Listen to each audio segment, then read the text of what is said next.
এই গাও হিম করা পরিবেশ, গাও হিম করা বাতাস একটা স্মৃতি মনে করে দিচ্ছে। সেটা হচ্ছে আগে প্রচুর ক্রিকেট খেলতাম, প্রচুর, মানে এটা ক্রিকেটের সিজন ছিল আমাদের। এক গ্রাম থেকে আর এক গ্রামে গিয়ে খেলতাম। আর এখনকার ছেলে মেয়েরা তো ক্রিকেট খেলা বাদই দিয়ে দিয়েছে। এবং বল ধরতাম না, ক্যাচ ধরতাম, হাতের যে ঠাস ঠাস করে লাগতো, ওটা শুয়ে নিতাম। কিন্তু এখন সেই খেলাটাও নাই। কিন্তু এই যে আবহাওয়াটা না এখন টানতেছে যে যাও কোথাও কোনো খেলা থাকে খেলো, মানে এটা টানতেছে আর কি।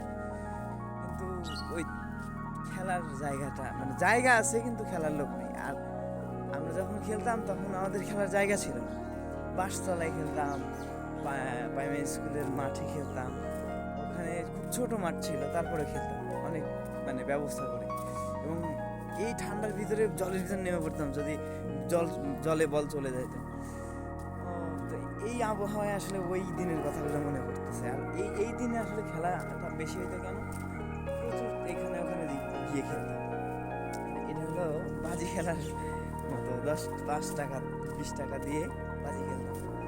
আর বাজি খেলতে গিয়ে আপনার মনে করেন যে যেদিনই যাওয়ার সময় বলতাম যে আজকে বাজি খেলে যদি পারি সেই বাজির টাকা দিয়ে হোটেলে বসবো, পরোটা খাবো বা খিচুড়ি খাবো, ওই দিনই হারতাম। এটা আসলে মানে স্মৃতি, অনেক মধুর স্মৃতি আর কি এটা। এখন তো ক্রিকেট খেলা বিভিন্ন রকমের খেলাই আর খেলে না ছাড়া।